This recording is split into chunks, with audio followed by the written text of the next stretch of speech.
Subscribe Prudent social media channel and press bell icon for latest notifications.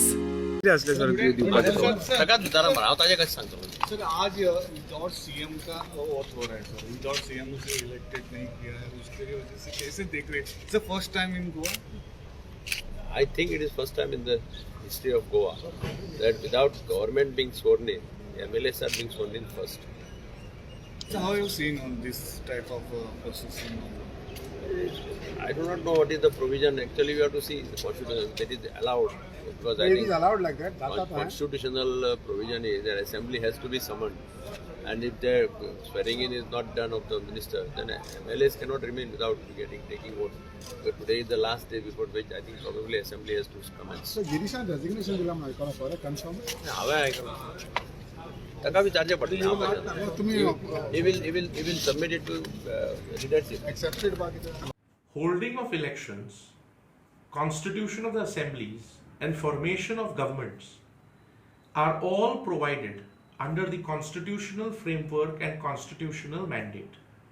Now, having said this, the tenure of the House is stipulated and mandated for a period of 5 years. Article 172 of the Constitution clearly speaks that every House shall be constituted for a period of 5 years. Now, therefore, it is mandatory that at the end of 5 years, the next assembly should be in place so that it continues without discontinuity for a period of further 5 years. Now, having said all this, the assembly that was constituted by 2017 assembly elections, its tenure has ended. Accordingly, elections were just held and the new assembly has been constituted today. So therefore, this is perfectly well within the scheme of law, and therefore some quarters speaking that without formation of a new government, a new assembly being constituted is something unheard of or something like that.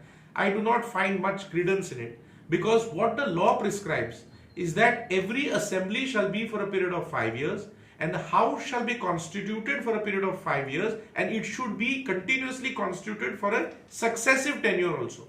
So therefore, what has happened in the state today is that the last assembly came to an end, so the new assembly has been constituted and the oath has been given to the MLAs today.